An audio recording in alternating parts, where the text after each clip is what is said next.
وبركاته. بسم الله الحمد لله الصلاة والسلام على رسول الله وعلى آله وصحبه أجمعين أما بعد. اللهم علمنا ما ينفعنا وزدنا علما يا كريم.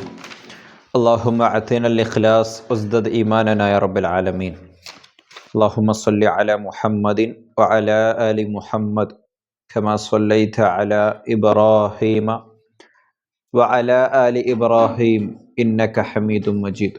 اللهم بارك على محمد وعلى آل محمد كما باركت على إبراهيم وعلى آل إبراهيم إنك حميد مجيد. ആദരണീയരായ സത്യവിശ്വാസി സുഹൃത്തുക്കളെ, അല്ലാഹു സുബ്ഹാനഹു വ തആല അവന് കീഴൊതുങ്ങിക്കൊണ്ടുള്ള ജീവിതം നയിക്കുവാനുള്ള സൗഭാഗ്യം നമുക്ക് ഓരോരുത്തർക്കും നൽകി അനുഗ്രഹിക്കുമാറാകട്ടെ. സൂറത്തു ഫാത്തിഹയിൽ ഇഹ്ദിന സിറാത്തൽ മുസ്തഖീം എന്നുള്ളിടത്താണ് നമ്മൾ എത്തി നിൽക്കുന്നത്. ഇൻഷാ അല്ലാഹ് ആദ്യം നമുക്ക് പാരായണം ചെയ്തതിന് ശേഷം അതിൻ്റെ ആശയത്തിലേക്ക് കടക്കാമെന്നാണ് വിചാരിക്കുന്നത്. അഊദു ബില്ലാഹി മിനശ് ശൈത്വാനിർ റജീം.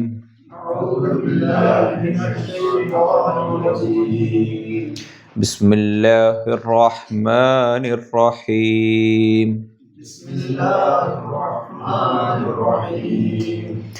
അൽഹംദുലില്ലാഹി റബ്ബിൽ ആലമീൻ.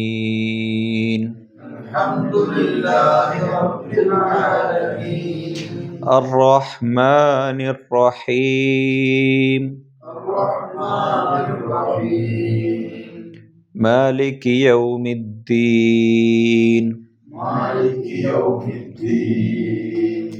إياك نعبد وإياك نستعين.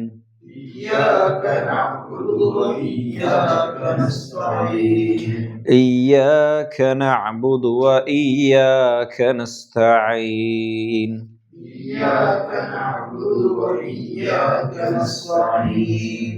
اهدنا الصراط المستقيم. اهدنا الصراط المستقيم. اهدنا الصراط المستقيم.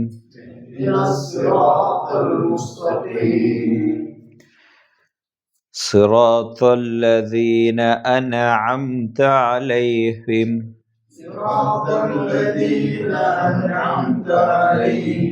صراط الذين أنعمت عليهم.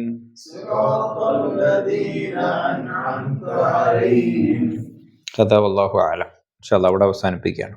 അപ്പോൾ നമ്മൾ ഇതുവരെ പറഞ്ഞു വെച്ചത് സൂറത്തു ഫാത്തിഹ നമ്മൾ ആരംഭിക്കുമ്പോൾ ഇസ്തിആദ, ബസ്മല, അതേപോലെ തന്നെ അൽഹംദുലില്ലക്ക് ഹംദല എന്ന് പറയുമെന്നും, അതേപോലെ തന്നെ അർ റഹ്മാനിർ റഹീം എന്ന് പറയുമ്പോൾ അല്ലാഹു സുബ്ഹാനഹു വ തആല അതിന് മറുപടി നൽകുമെന്നും, മാലികി യൗമിദ്ദീൻ എന്ന് പറയുമ്പോൾ മജ്ജദനി അബ്ദി എന്ന് അല്ലാഹു സുബ്ഹാനഹു വ തആല നമുക്ക് മറുപടി നൽകുമെന്നും ഒക്കെ നമ്മൾ സൂചിപ്പിച്ചു.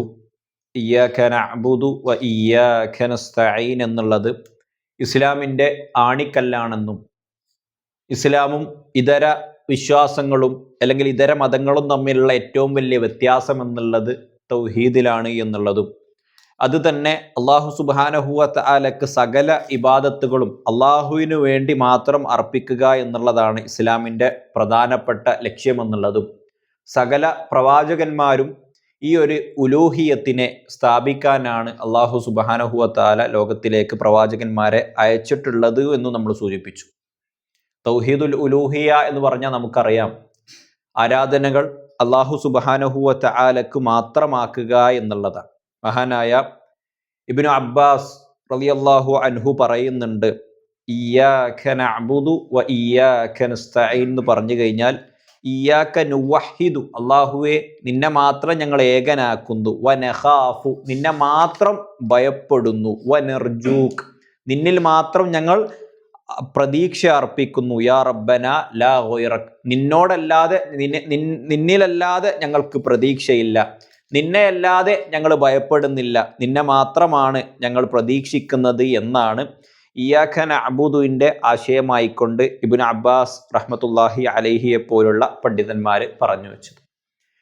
അതേപോലെ തന്നെ സൂചിപ്പിക്കാനുള്ള ഒരു വിഷയം മഹാനായ ഇബ്നു തൈമിയ റഹ്മത്തുള്ളാഹി അലൈഹി അദ്ദേഹം ഒരിക്കൽ പറയുന്നുണ്ട് എന്താണ് ഇബാദത്ത് എന്ന് പറഞ്ഞു കഴിഞ്ഞാൽ. അദ്ദേഹം പറയാൻ ഇസ്മുൻ ജാമിഉൻ, അതൊരു മൊത്തത്തിലുള്ളൊരു പേരാണ്. അദ്ദേഹം പറയാണ് ഇസ്മുൻ ജാമിഉൻ, അത് മൊത്തത്തിലുള്ളൊരു പേരാണ്. ലികുല്ലി മാ യുഹിബ്ബുഹുല്ലാ, അള്ളാഹ് ഇഷ്ടപ്പെടുന്ന എല്ലാത്തിനും അത് പറയും. ലികുല്ലി മാ യുഹിബ്ബുഹുല്ലാഹു വയർല്ലാഹു, അള്ളാഹ് ഇഷ്ടപ്പെടുന്നതും അള്ളാഹ് തൃപ്തിപ്പെടുന്നതുമായ സിറം വ അലാനിയ, രഹസ്യമായതോ പരസ്യമായതോ ആയിക്കോട്ടെ, മനസ്സിൻ്റെ ഉള്ളടങ്കങ്ങളിലുള്ളതായിക്കോട്ടെ അല്ലെങ്കിൽ പ്രത്യക്ഷമായിട്ടുള്ളതാകട്ടെ, അള്ളാഹു തൃപ്തിപ്പെടുന്നതും ഇഷ്ടപ്പെടുന്നതുമായ എല്ലാ കാര്യങ്ങൾക്കുമാണ് മൊത്തത്തിൽ പറയുന്ന പേരാണ് ഇബാദത്ത് എന്ന് മഹാനായ ഇബ്നു തൈമിയ റഹ്മത്തുള്ളാഹി അലൈഹിയെ പോലുള്ള പണ്ഡിതന്മാർ പറയുന്നുണ്ട്. അതേപോലെ തന്നെ ഇബാദത്തിൻ്റെ ഒരു സിഫത്തായിക്കൊണ്ട് വിശേഷണമായിക്കൊണ്ട് പണ്ഡിതന്മാർ ഇബ്നു ജരീർ അത്തൊബരി റഹ്മത്തുള്ളാഹി അലൈഹി, നമുക്കറിയാം നമ്മളിപ്പോൾ പഠിച്ചുകൊണ്ടിരിക്കുന്ന തഫ്സീർ ഇബ്നു കസീറിൻ്റെ അടിസ്ഥാനത്തിലാണ്. തഫ്സീർ ത്വബരി എന്നുള്ളത് മറ്റൊരു തഫ്സീറാണ് എന്ന് നമ്മൾ പറഞ്ഞു, ഏറ്റവും പ്രാമാണികമായ ഒരു തഫ്സീറാണ് എന്ന് പറഞ്ഞു. ലോകത്ത് ഒന്നാമതായിക്കൊണ്ട് രചിക്കപ്പെട്ട തഫ്സീറുകളിൽ ഏറ്റവും പ്രമുഖമായ ഒരു തഫ്സീറാണ് തഫ്സീർ ത്വബരി.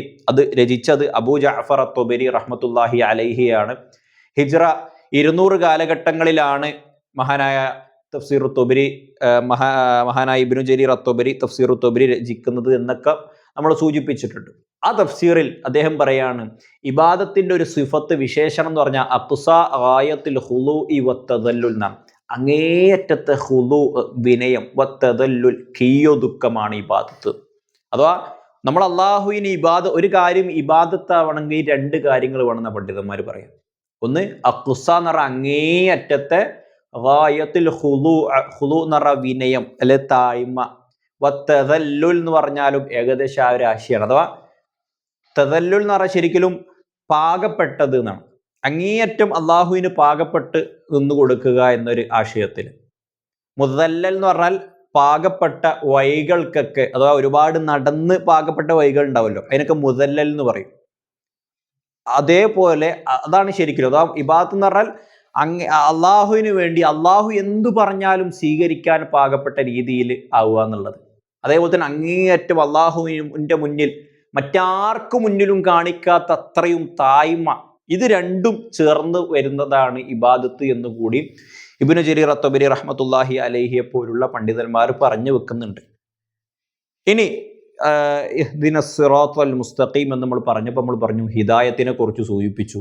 ഹിദായത്ത് 2 തരമുണ്ട് എന്ന് പറഞ്ഞു. ഹിദായത്തുൽ ഇർഷാദും ഹിദായത്തുൽ തൗഫീഖുമാണ്. ഹിദായത്തുൽ ഇർഷാദിനെ കുറിച്ച് അല്ലാഹു സുബ്ഹാനഹു വ തആല നമ്മളോടൊക്കെ നമുക്കൊക്കെ കഴിയുന്ന കാര്യങ്ങളാണ്. അതാണ് പ്രവാചകൻ സല്ലല്ലാഹു അലൈഹി വസല്ലമ സ്വഹാബികളോട് പറഞ്ഞത്, നിങ്ങൾ കാരണം ഒരാൾ ഹിദായത്തിലാവുക എന്നുള്ളത് അങ്ങേയറ്റം പ്രതിഫലം ലഭിക്കുന്ന കാര്യങ്ങളാണ്.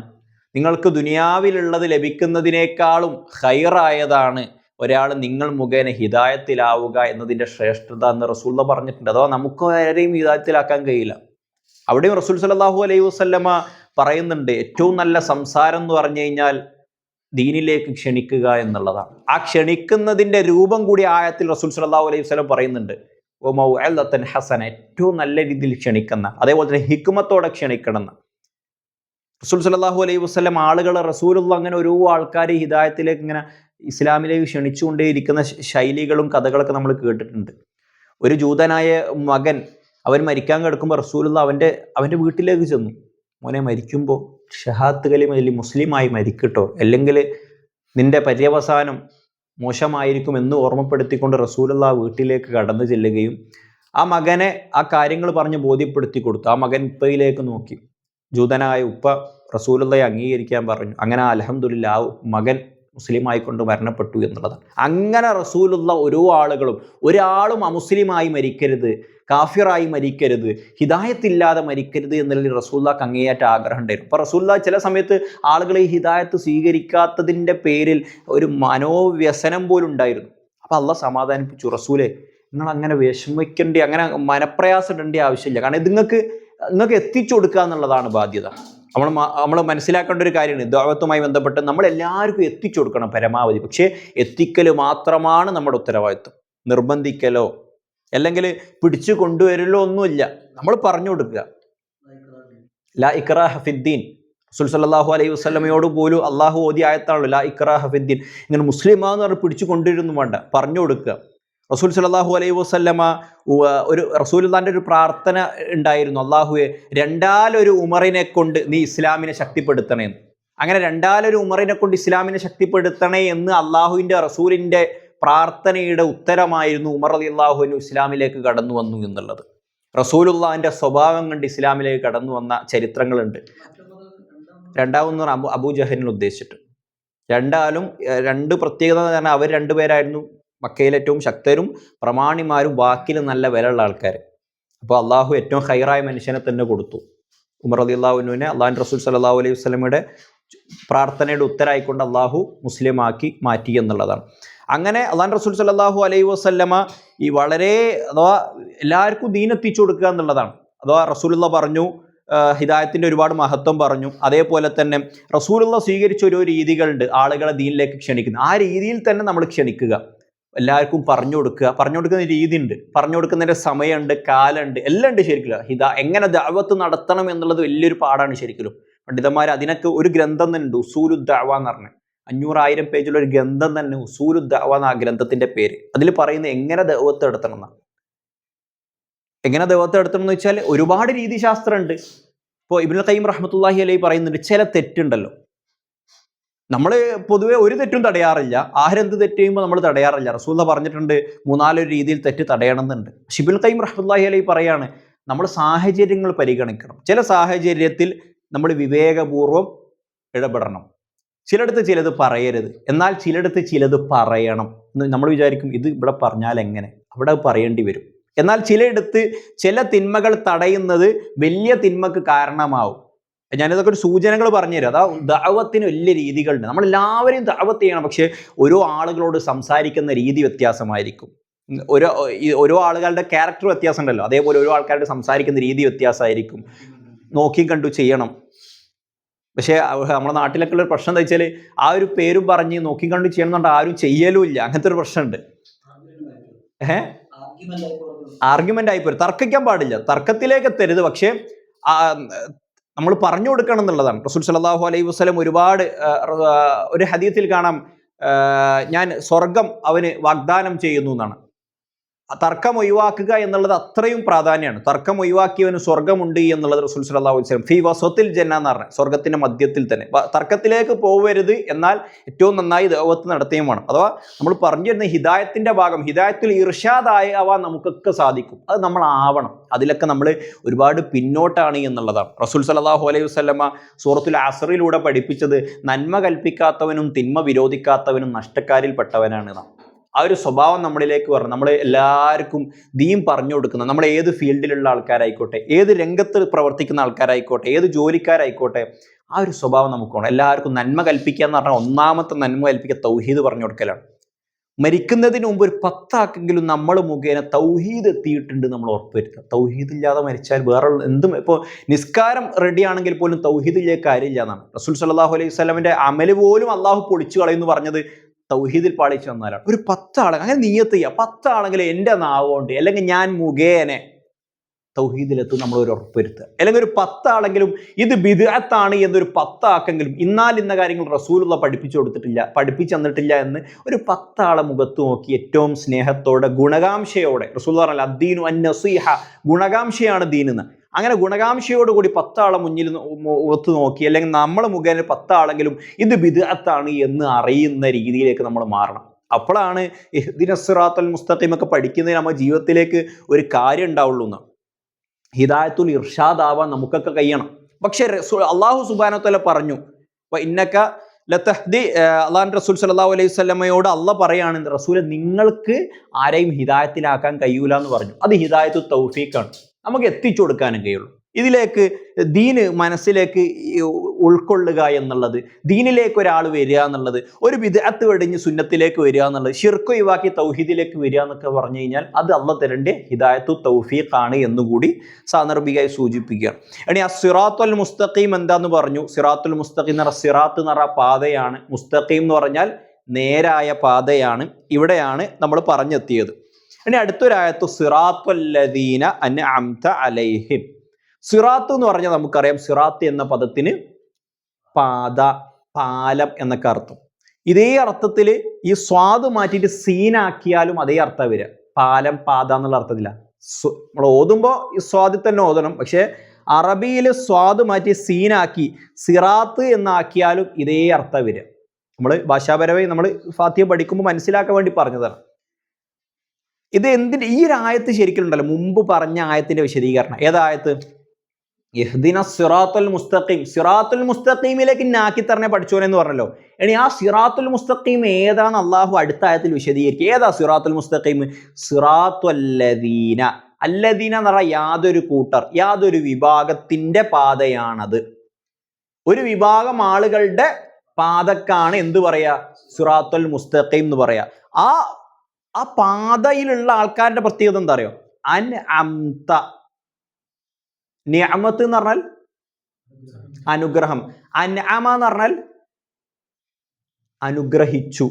അൻഅംത, നീ അനുഗ്രഹിച്ചിട്ടുണ്ട് പഠിച്ചോനെ. അലൈഹിം, അവരുടെ മേൽ നീ അനുഗ്രഹം ചൊരിഞ്ഞിട്ടുണ്ട്.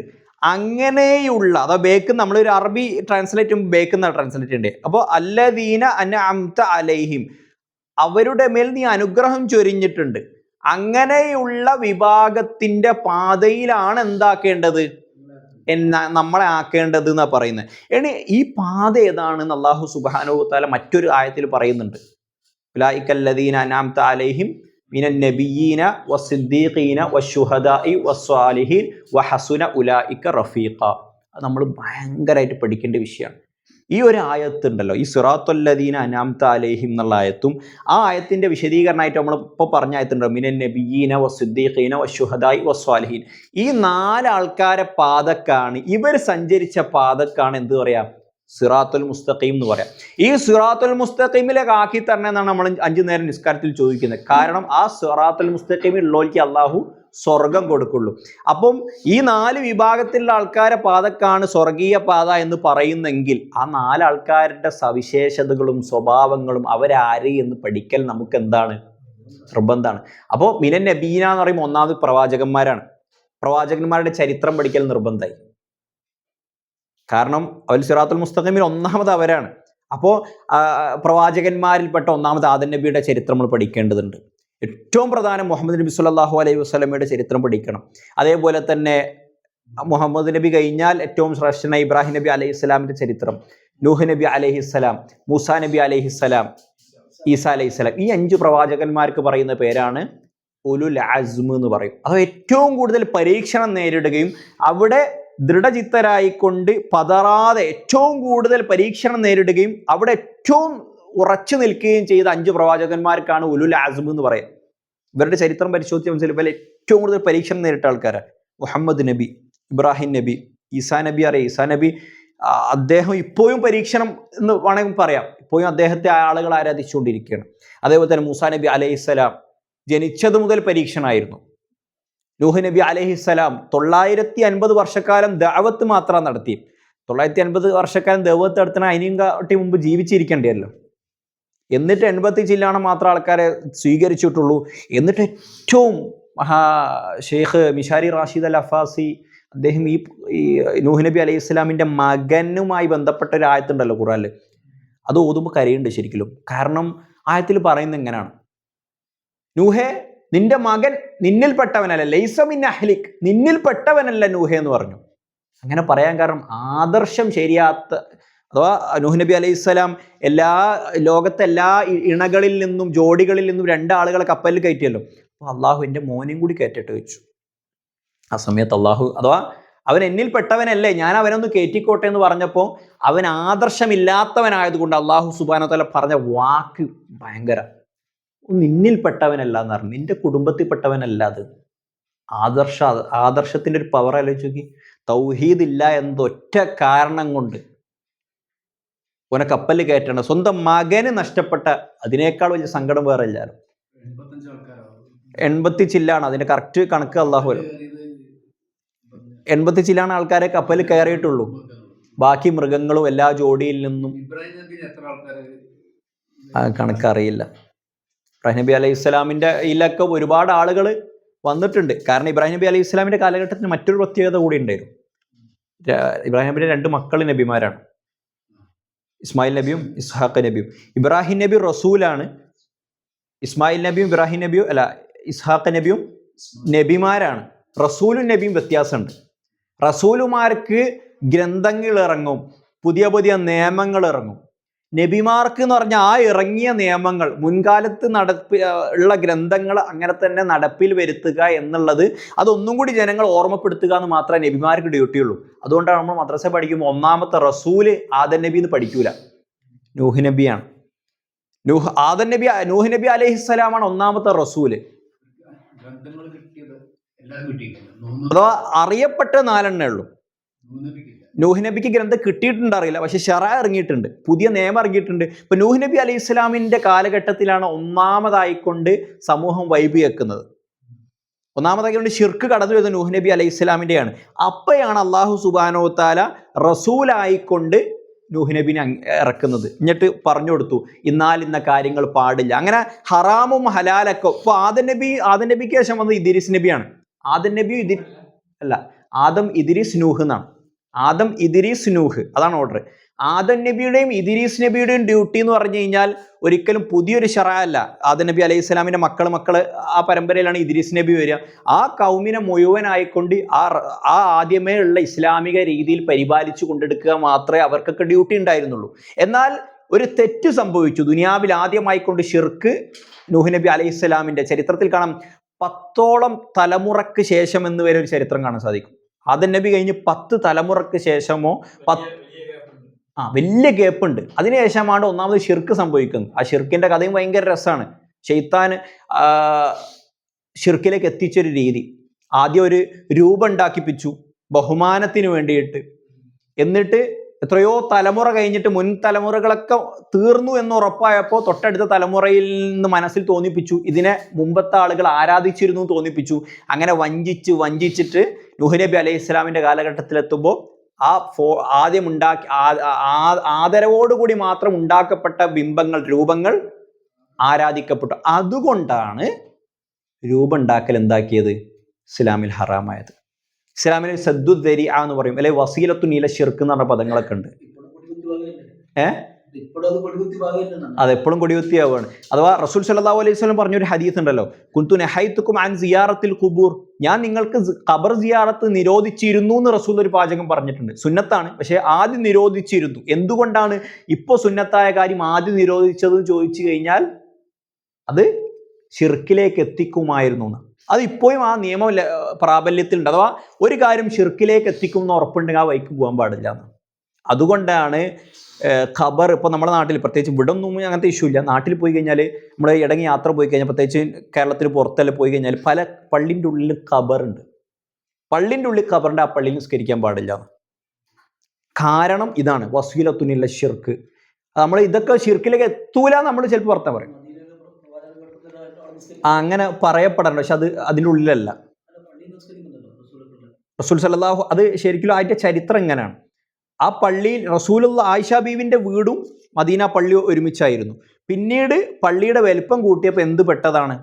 റസൂലുള്ളാന്റെ വീടും ഖബറൊക്കെ ആയിഷ ബീവിന്റെ വീടൊക്കെ എന്തിലേക്ക് ഉള്ളിലേക്ക് വന്നു? പള്ളിന്റെ ഉള്ളിലേക്ക് വന്നു.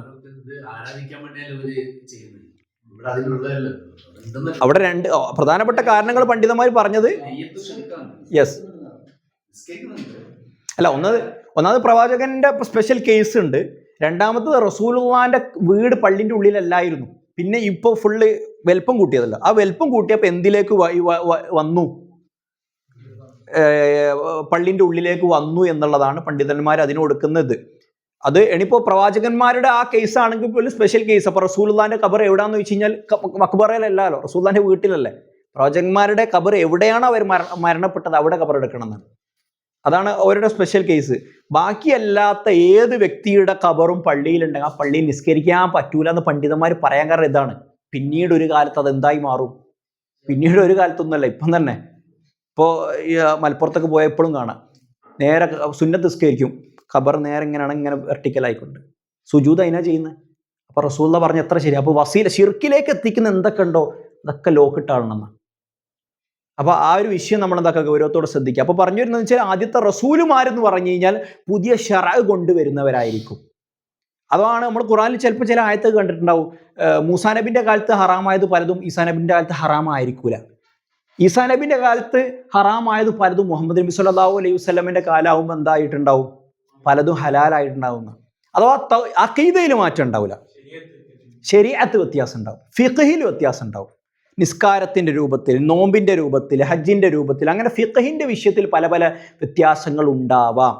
പക്ഷേ എന്ത് വ്യത്യാസം ഉണ്ടല്ല, അഖീദ വിശ്വാസ കാര്യങ്ങൾ, ഈമാൻ കാര്യം അന്നും 6 ലോക അവസാന കാലത്തും 6. അതിലൊരു വ്യത്യാസമുണ്ട്. ശറഅയിൽ എന്തുണ്ടാവും, കാലക്രമേണ കാലത്തിന്റെ ആവശ്യത്തിനനുസരിച്ച് അള്ളാഹു സുബ്ഹാനഹു വ തആല പുതിയ ഇറക്കും. അള്ളാഹു അതിൻ്റെ, പക്ഷേ അത് നബിമാർക്ക് അള്ളാഹ് ഇറക്കി കൊടുക്കില്ല, റസൂലുമാർക്ക് മാത്രമാണ് ഇറക്കി കൊടുക്കുക. അത് ഈ നബിയീൻ എന്ന് പറഞ്ഞപ്പോൾ അത് ഓർമ്മപ്പെടുത്താൻ വേണ്ടി പറഞ്ഞു എന്ന് മാത്രം. അങ്ങനെ നബിയീൻ എന്ന് പറഞ്ഞ ആ നബിമാരാരാണ് എന്നും അവരുടെ ചരിത്രങ്ങൾ പഠിക്കൽ നിർബന്ധമാണ്.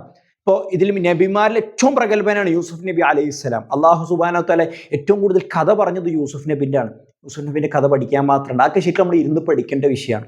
അപ്പോൾ ഈ സിറാത്തുൽ മുസ്തഖീം ഏതാണെന്ന് അറിയണമെങ്കിൽ നമ്മുടെ നിർബന്ധമാണ് നബിമാരെ ചരിത്രം പഠിക്കുക എന്നുള്ളത്.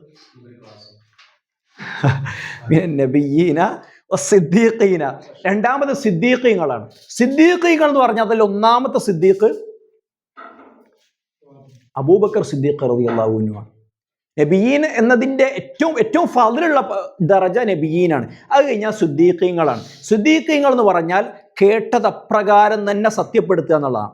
അബൂബക്കർ റളിയല്ലാഹു സിദ്ദീഖ് എന്ന നാമം കിട്ടാൻ കാരണം നമുക്കറിയാം, ഇസ്രാ മിഅ്റാജ് യാത്ര റസൂലുള്ള പോവുകയും അത് അങ്ങനെ തന്നെ റസൂലുള്ള അങ്ങനെ പോയി എന്ന് കേട്ടപ്പോൾ സകലരും അതിനെ നിരാകരിച്ചപ്പോൾ മുഹമ്മദ് അത് പറഞ്ഞിട്ടുണ്ടെങ്കിൽ അത് സത്യമാണ് എന്ന ഒറ്റ അജണ്ടയിൽ അബൂബക്കർ റളിയല്ലാഹു അത് സ്വീകരിച്ചു എന്നാണ്. അതുണ്ടല്ലോ, ഭയങ്കര പോയിന്റായി ശരിക്കും. സിദ്ദീഖ്, നമ്മൾ ഓരോരുത്തരും സിദ്ദീഖുകൾ ദർജയിൽ എത്താൻ ശ്രമിക്കണം. കാരണം എന്ന് വെച്ചാൽ ഇപ്പം വളരെയധികം മുസ്ലിങ്ങളുടെ ഉള്ളിൽ തന്നെ വിഭാഗീയതയും യുക്തിവാദവും കടന്നുകൊണ്ടിരിക്കുകയാണ്. പലരും ഹദീസിനെ നിരാകരിച്ചുകൊണ്ടിരിക്കുകയാണ്, ഹദീസിനെ ഇങ്ങനെ അളന്നുകൊണ്ടിരിക്കുകയാണ്. ബുദ്ധിക്ക് യോജിച്ച ഹദീസുകൾ, ബുദ്ധിക്ക് യോജിക്കാത്ത ഹദീസുകൾ, ഇങ്ങനെ ഹദീസിനും ലോജിക് ഭയങ്കര പ്രശ്നം. അത് അങ്ങനെ മുറിച്ചാൽ ഈ സിദ്ദീഖിൽ നിന്ന് ഒഴിവായി നമ്മൾ സിറാത്തുൽ മുസ്തഖീം തന്നെ ഔട്ടായി നടത്തും. ഈ ആയത്ത് എന്തിനുള്ള തെളിവും കൂടി അറിയോ? ഇസ്ലാമിൽ എത്ര പ്രമാണം ഉണ്ട് എന്ന് പറയാൻ പറ്റും നമുക്ക്? ഇസ്ലാമിൽ എത്ര പ്രമാണം ഉണ്ട്? ഖുർആൻ ഹദീസേ ഉള്ളൂ, കൺഫ്യൂഷൻ വേണ്ട. പക്ഷെ പണ്ഡിതന്മാർ എന്തുകൂടി പറയുന്നു അറിയാം, ആ വരി പെർഫെക്റ്റ് ആവാൻ വേണ്ടിയിട്ട് ഖുർആനും ഹദീസും അല മൻഹജിസ് സലഫ് എന്ന പണ്ഡിതന്മാർ അതിന് അറബി പറയാം. മൻഹജിസ് സലഫ് എന്ന് പറഞ്ഞാൽ സലഫുകൾ മനസ്സിലാക്കിയതുപോലെ ഖുർആനിനെ ഹദീസിനെ മനസ്സിലാക്കുക. സലഫുകൾ എന്ന് പറഞ്ഞാൽ ഇത്രയേ ഉള്ളൂ, റസൂലുള്ള, സ്വഹാബികൾ, താബിയങ്ങൾ, താബിയങ്ങൾ, അങ്ങനെ 3 നൂറ്റാണ്ടുണ്ടല്ലോ. അങ്ങനെ മുൻഗാമികളായ ഏറ്റവും ഉത്തമരായ പണ്ഡിതന്മാർ അവർ ഈ ഖുർആനെയും ഹദീസെയും എങ്ങനെ മനസ്സിലാക്കിയോ അങ്ങനെ മനസ്സിലാക്കിയാലേ എന്തു പൂർണ്ണമാവുള്ളൂ, ഖുർആനിനെയും ഹദീസിനെയും മനസ്സിലാക്കൽ പൂർണ്ണമാവുള്ളൂ. നമ്മുടെ സമൂഹത്തിൽ ഒന്നും വേണ്ട ഇത്ര 100-200 വിഭാഗമാകാൻ കാരണം എന്താണെന്ന് വെച്ച് കഴിഞ്ഞാൽ ആ രൂപത്തിൽ മനസ്സിലായി. ഖുർആനും ഹദീസും എല്ലാവരും പറയും ഞങ്ങളെ പ്രമാണമാണ്, എല്ലാവരും ഖുർആൻ ഹദീസ് സ്വീകരിക്കും, സത്യമല്ലേ? പക്ഷെ എവിടെ പാളിന്ന് വെച്ചാൽ അതിനെ സ്വഹാബികൾ മനസ്സിലാക്കിയതുപോലെ മനസ്സിലാക്കില്ല. അള്ളേ റസൂൽ അല്ലാഹ് എന്ന് പറയും എല്ലാവരും, പക്ഷെ പാളി എന്താ വെച്ചാൽ സ്വഹാബത്ത് മനസ്സിലാക്കിയതുപോലെ അവരാരും മനസ്സിലാക്കിയില്ല. അതുകൊണ്ടാണ് എത്ര പരിഭാഷകൾ വരെ ഓരോ ആൾക്കാർ ഇപ്പോൾ തോന്നുമ്പോൾ. ഈ അടുത്തിപ്പോൾ ഒരു വ്യക്തി യൂട്യൂബിൽ ഭയങ്കര ഫേമസ് ആണ്, ഇവർ പറഞ്ഞിപ്പോൾ ചേകന്നൂർ റൂട്ടിലെത്തുന്നത് നിസ്കാരം 3 മതി, പിന്നെ സർവ്വമത സത്യവാദം, സർവ്വവേദ സത്യവാദം, അങ്ങനത്തിലൊക്കെ റൂട്ട് പോകുന്ന ഒരു വ്യക്തിയുണ്ട്. അദ്ദേഹത്തിലൊക്കെ ഈ പറഞ്ഞു വരുന്ന പ്രശ്നം ഇതാണ്. അദ്ദേഹം സ്വന്തമായിട്ട് തഫ്സീർ ചെയ്താൻ തുടങ്ങി, സ്വന്തമായിട്ട് പരിഭാഷ ചെയ്താൻ തുടങ്ങി. എന്നുവെച്ചാൽ അദ്ദേഹത്തിന് തോന്നി ഇതിൻ്റെ ആശയം ഇങ്ങനെ വരുള്ളൂ. എത്രത്തോളം അദ്ദേഹം പറഞ്ഞെന്നറിയോ? നമ്മളൊക്കെ ചെറുപ്പത്തിൽ പഠിച്ചാണ് തബ്ബത്ത് യദാ അബീ ലഹബ് എന്ന് പറഞ്ഞാൽ അബൂലഹബിന് നാശം നമ്മൾ പഠിച്ചത്. അങ്ങനെ തന്നെ അതിനർത്ഥമുള്ളൂ. അദ്ദേഹം പറയാ അബൂലഹബിന് നാശം അതിന് അർത്ഥമില്ല. അബൂലഹബ് റസൂലുള്ളാഹിന്റെ അളാപ്പല്ലേ, അതെങ്ങനെ ഇപ്പോൾ റസൂലുള്ളാഹിന്റെ അളാപ്പന നാശം അള്ള എങ്ങനെ പറയാന്ന് അള്ള വ്യക്തമായി പറഞ്ഞതിനെ യുക്തി ഉപയോഗിച്ച് ഗണ്ണിച്ചിട്ട് അദ്ദേഹം മറ്റൊരു വ്യാഖ്യാനം കണ്ടെത്തുകയാണ്. അങ്ങനെ ഒരുപാട് യുക്തിവാദികൾ തഫ്സീർ ചെയ്യുന്ന കാലഘട്ടത്തിൽ നമ്മൾ മനസ്സിലാക്കണം, അല മൻഹജി സലഫ് അടിവരയിടണം. എത്ര 1000 സംഘടനയായിട്ട് ദുനിയാവിൽ മുസ്ലിങ്ങൾ പിരിഞ്ഞാലും നമ്മൾ തെറ്റിപ്പോകാൻ പാടില്ല. നമ്മൾ വേഗം പഠിക്കുക ഇതിനെ സ്വഹാബികൾ, ഈ ആയത്തിനെ സ്വഹാബികൾ എങ്ങനെ മനസ്സിലാക്കി, ഈ ആയത്തിനെ താബിയങ്ങൾ എങ്ങനെ മനസ്സിലാക്കി, താബിയങ്ങളെ മനസ്സിലാക്കി എന്ന് പഠിച്ചു കഴിഞ്ഞാൽ നമ്മൾക്ക് ഒറ്റ അല മഹജ്ജത്തിൻ ബൈല ഒറ്റ ടീമേക്ക് നമ്മളൊന്ന് പിരിഞ്ഞു പോലും. ആ ഒരു പോയിന്റ് നമ്മൾ അടിവരായിട്ട് മനസ്സിലാക്കണം. അപ്പോൾ സിദ്ദീഖ് എന്ന് പറഞ്ഞാൽ അള്ള പറഞ്ഞു റസൂല് പറഞ്ഞു എന്ന് ഉറപ്പായാൽ അങ്ങനെ തന്നെ കണ്ണും പൂട്ടി സ്വീകരിക്കാന്ന് അറിയില്ല, നമ്മൾ അങ്ങനെ തന്നെ വേങ്ങിക്കളയാന്ന് പറയില്ലേ, ആ ഒരു നിലപാടായിരിക്കണം. അപ്പോഴേ നമ്മൾ സിദ്ദീഖീങ്ങൾ പെടുള്ളൂ, അബൂബക്കറിന്റെ ദറജയിലേക്ക് നമ്മൾ എത്തുള്ളൂ. പിന്നെ സിദ്ദീഖീന വശുഹദ, ഷുഹദ എന്ന് പറഞ്ഞാൽ ദീനിന് വേണ്ടി ഷഹീദാവുക. അത് ശരിക്കും ഒരു യുദ്ധത്തിന് വേണ്ടി പോയി മരിക്കണം തന്നെ ഇല്ല കേട്ടോ ഷുഹദാവാന്. ഈ അടുത്താണ് ഞാൻ ഷഹീദുമായി ബന്ധപ്പെട്ടൊരു ഹദീസ് ശ്രദ്ധയിൽപ്പെട്ടു. ഹദീസിൽ റസൂലുള്ളാഹി പറയാണ്, ഒരാൾ ഷഹീദാവാൻ വേണ്ടി അള്ളാഹുവിനോട് ആവശ്യപ്പെടുകയും എന്നിട്ട് സാധാരണ മരണം വരിക്കുകയും ചെയ്തു കഴിഞ്ഞാലും അവൻ അള്ളാഹു സുബ്ഹാനഹു വ തആല ഷഹാദത്തിൻ്റെ പ്രതിഫലം നൽകുന്നതാണ് എന്ന്. അതുകൊണ്ട് നമ്മൾ അള്ളാഹുവിൻ്റെ എപ്പോഴും പ്രാർത്ഥിക്കുക, അള്ളാഹു മരിക്കുമ്പോൾ ഷഹീദായി മരിപ്പിക്കണേ. കാരണം ഷഹീദായി മരിച്ചാൽ സ്വർഗ്ഗം ഉറപ്പാണല്ലോ, നമുക്കറിയാലോ. അഥവാ ഷഹീദിൻ്റെ കൂലി സ്വർഗത്തെ ഹദീസിൽ കാണാൻ സാധിക്കും. ഷഹീദ് അള്ളാഹോട് പറയുന്നു, അള്ളാഹു ഇന്ന എണിയും ദുനിയാവിലേക്ക് തിരിച്ചു വിട്ടിട്ട് എനിക്കൊന്നുകൂടി ഷഹീദാവണം, ഇനി ആവർത്തിച്ച് ഷഹീദാവാനുള്ള അവസരം എനിക്ക് തരുമോ എന്ന് സ്വർഗത്തുനിന്ന് ചോദിക്കുന്ന. യുദ്ധത്തിൽ മാത്രം അതെ. പക്ഷേ ഏറ്റവും ശ്രേഷ്ഠമായ ഷഹീദ് എന്ന് പറഞ്ഞാൽ യുദ്ധത്തിൽ മരിക്കുമ്പോഴാണ്. അപകട മരണമൊക്കെ ഷഹീദിൻ്റെ കൂലി കിട്ടും. അപകട മരണം, പ്രസവ മരണം, കുട്ടി കാരണം മരിക്കുക, വയറിൻ്റെ അസുഖം കാരണം മരിക്കുമ്പം, അതേപോലെ തന്നെ അങ്ങനെ ഒരു അസുഖമുണ്ട്, 1-2 അസുഖങ്ങളുണ്ട്, അതൊക്കെ മരിക്കുമ്പോൾ ഷഹീദിൻ്റെ കൂലി കിട്ടും എന്നാണ്. ആ അസുഖങ്ങളിലൂടെയൊക്കെ മരിച്ച ഷഹീദിൻ്റെ കൂലി കിട്ടും. ഷഹീദിൻ്റെ കൂലി എന്ന് പറഞ്ഞാൽ സ്വർഗ്ഗമാണ്. അപ്പോൾ ഷഹീദിൻ്റെ കൂലി കിട്ടും. പക്ഷെ ആ ഷഹീദിൻ്റെ കൂലിയിൽ തന്നെ ഏറ്റവും വലുതെന്ന് പറഞ്ഞാൽ നേരിട്ട് യുദ്ധത്തിൽ പോയി മരിക്കുക ഇതാണ്. പകർച്ചവ്യാധി, പ്ലേഗ്, അങ്ങനെ തന്നെ ഹദീസിൽ വന്നു. പ്ലേഗ് ബാധിച്ചു മരിച്ചു കഴിഞ്ഞാൽ അതിന്റെ കൂലി കിട്ടുന്നതാണ്. അഥവാ സാധാ കിട്ടും. അതെ. അഥവാ അള്ളാഹ് തരുന്നതാണ്, ഷഹീദിന്റെ കൂലി തരും. അതെ. ചിലപ്പോ നമ്മളൊക്കെ ആണ് ഉഡായിപ്പിൽ ചിന്തിച്ചാൽ കിട്ടുക, ഷഹീദ മരിക്കണ്ട ഉള്ളെന്ന് പറഞ്ഞു. അള്ളാഹുവെ ഭയങ്കര ശരിക്കല്ലോ അള്ളാഹിന്റെ മാർഗ്ഗം ഒന്നും വേണ്ട. ഇപ്പൊ യുദ്ധത്തിന് ഇപ്പോഴത്തെ കാലത്ത് യുദ്ധമൊന്നുമില്ല, എവിടെയും പോയി യുദ്ധമൊന്നും ചെയ്യാൻ പോകുന്നു വേണ്ട. ദൈവത്തിന്റെ മാർഗത്തിൽ നമ്മൾ പോകുന്ന വഴിക്ക് എവിടെയും മരിച്ചു അക്കീലങ്ങ് നമുക്ക് എന്താക്കാൻ പറ്റും, ചേർത്ത് വായിക്കാൻ പറ്റുന്ന.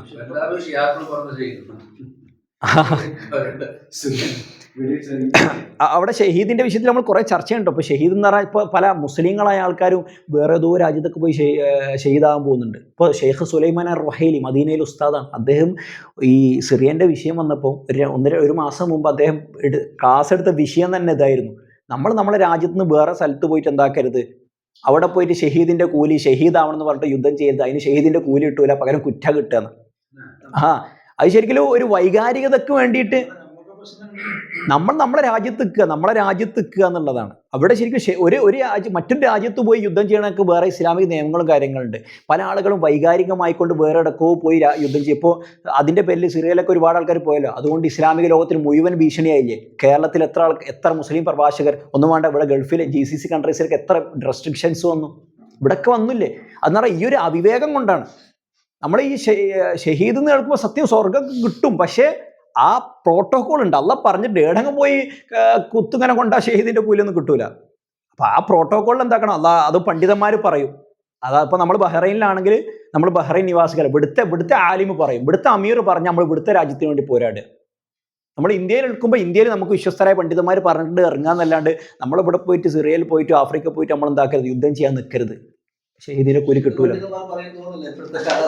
ഇപ്പൊ ഈ കാലത്ത് നമ്മൾ യുദ്ധം ചെയ്യാൻ പോരുതെന്നാണ് പണ്ഡിതന്മാർ പറഞ്ഞ്. മൗനം പാലിക്കുക എന്നുള്ളതാണ്. ഹജ്ജാജ് ഇബ്നു യൂസുഫ് വല്ലാത്ത പീഡനം സഹിക്കുന്ന സന്ദർഭത്തിൽ അനസ് റളിയല്ലാഹു അൻഹു ആണെന്ന് എൻ്റെ ഒരു ഓർമ്മ. അദ്ദേഹത്തിനോട് വന്നിട്ട് ആൾക്കാർ ചോദിച്ചു, ഹജ്ജാജ് വല്ലാതെ സ്വഹാബികളെ വരെ കൊന്നു, അപ്പോൾ എന്താ ഞങ്ങൾ ചെയ്യുക, പ്രതികരിക്കട്ടെ എന്നുള്ളതിൽ ചോദിച്ചപ്പോൾ പറഞ്ഞെന്താ വെച്ചാൽ, പ്രതികരിക്കേണ്ട, മൗനം പാലിക്കുക, ഇതിനേക്കാൾ ഷെറുള്ള കാലഘട്ടം വരുന്നത്.